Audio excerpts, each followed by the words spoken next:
excited at siya pa ang nag-impake ng bagahe namin. Hi guys, konnichiwa. First time nga pala magbakasyon ni Hapon sa Pilipinas. Christmas yun, 2023 December. At first time ko nga din umuwi ng Pilipinas sa loob ng 8 taong paninirahan dito sa Japan. Kaya naman sobrang excited ako dahil makikita ko na ang mga anak ko na iniwan ko sila nung maliliit pa. Magkahalong kaba at excited nga ang nararamdaman ko dito mga guys dahil sobrang excited akong makita ko ang mga anak ko na maliliit pa ang iniwan ko na sila. Gustong gusto ko man umuwi noong maliliit pa ang mga anak ko pero hindi ako makauwi dahil nga sa problema ko sa visa dito sa Japan. Hinintay ko muna na maging legal ako dito sa Japan bago ako umuwi sa Pilipinas at yun nga mga guys, sa sobrang paghihintay ko ay lumaki na ang mga anak ko at sa video call ko lang sila nakikita at nakakausap. At sobrang napakahirap nga ng naging buhay ko dito sa Japan sa loob ng 8 taon dahil hindi ako makapag-work ng maayos, makapagtrabaho at hindi rin ako basta-basta na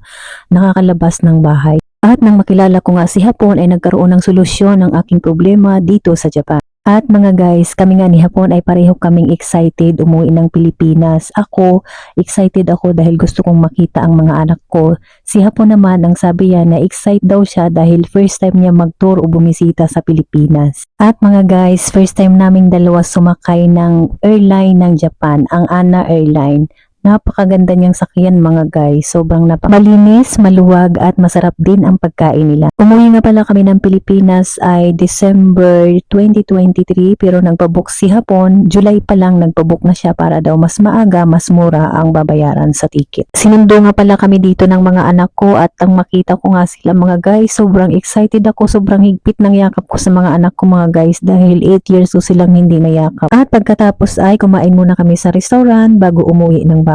Ang reaksyon nga pala dyan ni Hapon nung makita ko ang mga anak ko, parang nakita kong masaya siya na malungkot. Nakita niya kasi akong umiiyak. So yun lang muna ang ating story for today. Sayonara, bye!